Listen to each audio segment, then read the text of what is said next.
With Oscar season fast approaching, one film is already generating a great deal of buzz. Boys Don't Cry follows a true story of 21-year-old Tina Brandon, who wanted to live life as a boy but found a tragic end. Here is the film's trailer. A true story of hope. Make sure you get out. Fear. Are you or are you not? And the courage it takes to be yourself. Nothing can go wrong if we're together. That dream I had, we're on the highway together. We can still do it. Boys Don't Cry. Joining me now, director Kimberly Peirce, who is making her feature film debut, and the film star Hilary Swank. I am pleased to have them here to talk about this, as I said, much discussed film. Welcome. Thank you. Thank you. It's nice to be here. Tell me about the film, and then we'll talk about the response to the film. But what's the story here, and why are you so? Why did you decide this was a story worth putting on film?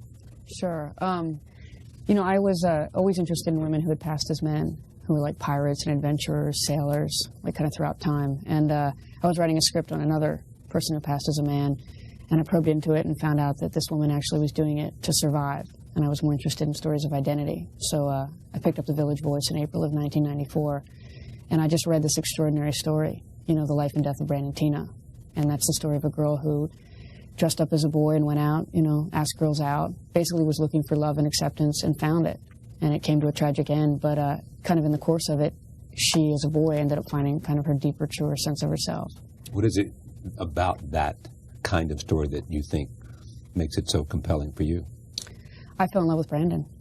I mean, here was a girl, you know, living in a trailer park, didn't have much money, didn't have any role models. She took the most enormous imaginative leap that, like, a person can take. You know, put a cowboy hat on, put a sock in her pants, went out, you know, and lived her dream. Started asking girls out. I mean, really, went, you know, found love on the terms that she... But my question is that you were looking for a story like that. Yeah. You know, about a woman who wanted to pass as a man. What is it about that that's so interesting to you? I probably, on the deepest level, you know, I was a tomboy as a kid. Yeah. You know, you're doing all kinds of things which seem natural to you. You're swinging from trees, breaking conch shells open with baseball bats, and, you know, somebody says, you know, start acting like a girl. And you just say, well, what's that? You know? Why do you think this has resonated with an audience so that there's so much talk about it and such a sort of critical appreciation? My feeling is that it's a story that everyone can relate to. And I think that people are finding something within Brandon that's within themselves. And, you know, a lot of people say, well, you know, he's transgendered or he's gay, you know, but you're not. So what did you find within Brandon to be able to play and relate to? And for me, that was Brandon was someone who followed his dream, who had the courage to really be himself and to not conform to what society wanted him or her to be. And that's an inspiration to me.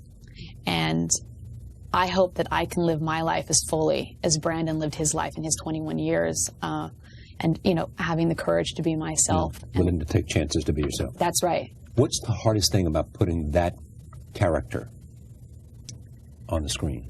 I think the hardest thing for me was I've always really thought about being honest to the story and telling a story that Brandon would be proud of.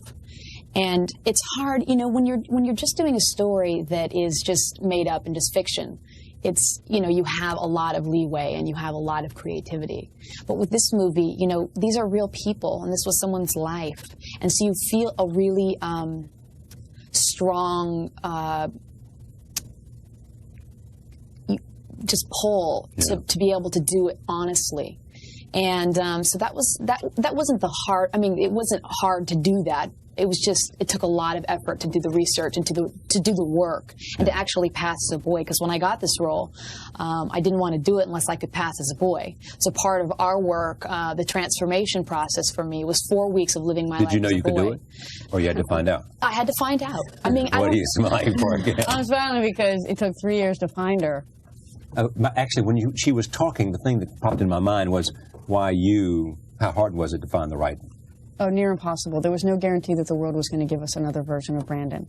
We needed a girl who could pass as much on screen as Brandon passed, and a girl who had the charisma that Brandon had to open people up.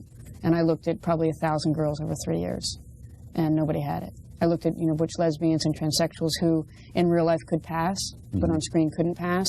None of the agents would send actors in '96 when I first started crewing up. And then in '98 I got flooded with girls, and none of them had any idea what it was to be a boy. So there was a certain physical type that I was looking for. But did Hilary have any idea what it was to be a boy? She had Brandon's spirit inside of her. Yeah. She must have, because, you know, and she had the great physical traits, you know, that I hadn't seen in anybody else, and the smile. But the great physical traits are what? Boy jaw, boy ears, boy eyes, boy forehead. Yeah, she got a beautiful, strong, look at that face, is strong. So you knew that it could pass on screen. I kind of knew, because she came in with a cowboy hat on. And, it's a very fascinating story of how it all came about. What's the story? I went in, I mean, you have to go in character, you know, it's their first impression. I can't go in being a girl with my long hair that was down to here and say, you know, I can really be a boy, I promise.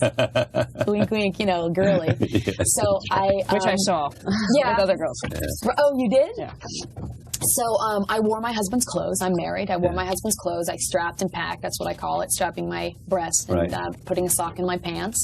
I had long hair, like I said, and I bought a cowboy hat at a secondhand store for $1, tucked all my hair up in it. I was just scratching the surface of what I wanted to do if I got the role to play Brandon, because obviously I wasn't going to be able to do all that work just for an audition. But the voice, you know, I tried to use the voice that I eventually ended up using, but I mean, I obviously worked on it a lot more once I got the role. But, you know, using a lower register, using an accent. Roll tape. Here is a scene in which Lana tells Brandon, the character, that she had a dream about him. Here it is. Had a dream about you last night. You did? What happened? Come on, tell me the dream. Someone walked me home last night. I think it was you.